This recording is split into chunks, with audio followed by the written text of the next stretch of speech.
અમરેલી જિલ્લાના જાળિયા ગામમાં ગૌચરની જમીન પર દબાણ થયાનો ગ્રામજનોએ આક્ષેપ કર્યો છે। પશુપાલકોનું કહેવું છે કે ચરિયાણની જમીન ઘટતા પશુઓ માટે ગંભીર મુશ્કેલી ઊભી થઈ છે। આ મામલે ગ્રામજનોએ પંચાયતમાં લેખિત રજૂઆત કરી દબાણ દૂર કરવાની માંગ સાથે આંદોલનની ચીમકી ઉચ્ચારી છે। જાળિયા ગામના પશુપાલકોનો આક્ષેપ છે કે ગામમાં અંદાજે 500 વીઘા જેટલી ગૌચરની જમીન હોવા છતાં હાલ મોટા પાયે દબાણ થતાં માત્ર 150 થી 200 વીઘા જેટલી જમીન જ પશુઓના ચરિયાણ માટે બચી છે, જેના કારણે ગામના માલ ઢોરને ચરાવવા માટે પૂરતી જગ્યા રહી નથી।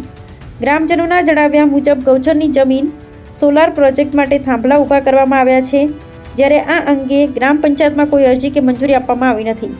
ગ્રામજનોએ વધુમાં આક્ષેપ કર્યો છે કે રોડના કામ દરમિયાન ગામના તળાવમાંથી કોઈ લેખિત મંજૂરી વગર માટી ઉપાડી પુરાણ કરવામાં આવી છે। આ સમગ્ર મામલે ગ્રામજનોએ ગ્રામ પંચાયતમાં લેખિત રજૂઆત કરી ગૌચરની જમીન પરથી દબાણ દૂર કરવા, સોલાર પ્રોજેક્ટના થાંભલાના મુદ્દે તપાસ કરવા અને તળાવમાંથી માટી ઉપાડવાના મામલે જવાબદારી નક્કી કરવાની માંગ કરી છે।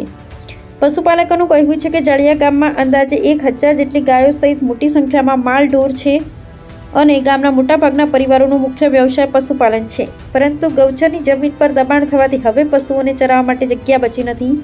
ગ્રામજનોનો આક્ષેપ છે કે જ્યાં થોડી જમીન બચી છે ત્યાં પણ ખાડા અને અન્ય અવરોધો ઊભા થતાં ચરિયાણની સ્થિતિ વધુ વિકટ બની છે। ગ્રામજનોએ જણાવ્યું કે આ મુદ્દે તેઓએ ગ્રામ પંચાયત સહિત સંબંધિત તંત્ર, જનપ્રતિનિધિઓ સમક્ષ પણ અનેક વખત રજૂઆત કરી છે, તેમ છતાં આજ દિન સુધી કોઈ નક્કર કાર્યવાહી થઈ નથી। હવે તેમની માંગ છે કે ગૌચરની જમીનની તાત્કાલિક દબાણ મુક્ત કરવામાં આવે, ગેરરીતિઓની તપાસ કરવામાં આવે અને પશુપાલકોના હિતમાં યોગ્ય નિર્ણય લેવામાં આવે। જો ટૂંક સમયમાં પ્રશ્ન ઉકેલ નહીં આવે તો ગામના પશુપાલકો ઉગ્ર આંદોલનનો માર્ગ અપનાવશે તેવી પણ ચીમકી ઉચ્ચારી છે। અમારા ગામમાં ગૌચરનું દબાણ ઘણું કરેલું છે, એટલે ગૌચરના દબાણની અમે અમારા ગામમાં 500 વીઘા જેવું ગૌચર છે અને અત્યારે અમારે ગૌચરની જગ્યા ઝાઝા ભાગની વળાઈ ગઈ છે। 500 વીઘામાંથી માનો કે 200 કે 150 વીઘા જેવી રહેવા દીધી છે અને અમે એ ગૌચરની દબાણની છે ને છૂટું કરાવવાનું છે, એટલે અમે પંચાયતમાં રજૂઆત કરેલી છે આજ, અને ત્યાં અમે અરજી આપેલી છે, લેખિત આપેલી છે। અમારું કહેવાનું એવું છે કે ગૌચરની દબાણની જગ્યા દૂર હટાવો, એવું કંઈક કરો એમ। સમસ્યા એવી છે કે જ્યાં ગૌચર હવે વળાઈ ગયું છે ને થોડું હતું એમાં ખાડા કરી નાખ્યા છે, એટલે હવે અમારે ઢોર સરાવ હોય તો ક્યાં જવાનું? અમારા ગામમાં 1000 ગાય છે અને બધું લઈને જવું કે અમારો બધાનો ધંધો એ જ છે, પશુપાલન વ્યવસાય છે। અમારે કરવું શું?